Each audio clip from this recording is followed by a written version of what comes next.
എന്ത് ഭംഗിയാണെന്നറിയോ കുടുംബത്തിൽ പരസ്പരം സ്നേഹിച്ച് ജീവിക്കുമ്പോൾ, എന്ത് സമാധാനാണെന്നറിയോ വീട്ടിക്ക് കയറി ചെല്ലുമ്പം. അവനാൻ്റെ വീട്ടിൽ കിട്ടുന്നതിനേക്കാളും സൗകര്യവും സുഖവും സന്തോഷവും ലോകത്ത് വേറെ എവിടെയും കിട്ടൂല. പക്ഷെ അതിനെന്ത് വേണം? നമ്മൾ തുറന്ന് സ്നേഹിക്കാൻ തയ്യാറാവണം. അത് നമ്മൾ ഉള്ളിൽ പടച്ചോൻ തന്നിട്ടുണ്ടെങ്കിൽ അത് കൊടുക്കണം.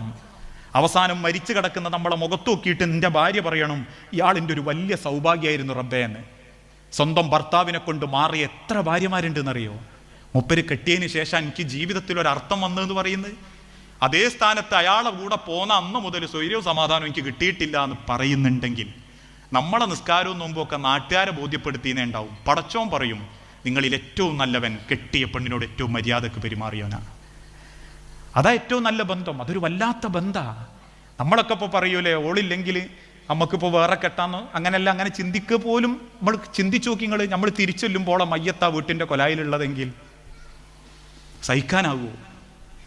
നീണ്ടു നിവർന്ന് കിടക്കുന്ന അവളെ മുഖത്ത് നോക്കിയിട്ട് പറയാൻ പറ്റുമോ, പടച്ചോൻ എൻ്റെ ഏറ്റവും നല്ല സ്വഭാവം ഞാൻ എൻ്റെ ഓക്ക് കൊടുത്തിരുന്നു എന്ന്? അത് പറയാൻ പറ്റാത്ത എത്ര ആളുകൾ നെഞ്ചുറുകി ജീവിക്കുന്നുണ്ട് എന്നറിയോ? ഒക്കെ ഒരു സമയം കൊടുക്കാൻ എനിക്ക് കിട്ടിയില്ല, ഓളപ്പൊരു തമാശ പറയാൻ എനിക്ക് കിട്ടിയില്ല. നമ്മൾ പറയാറ്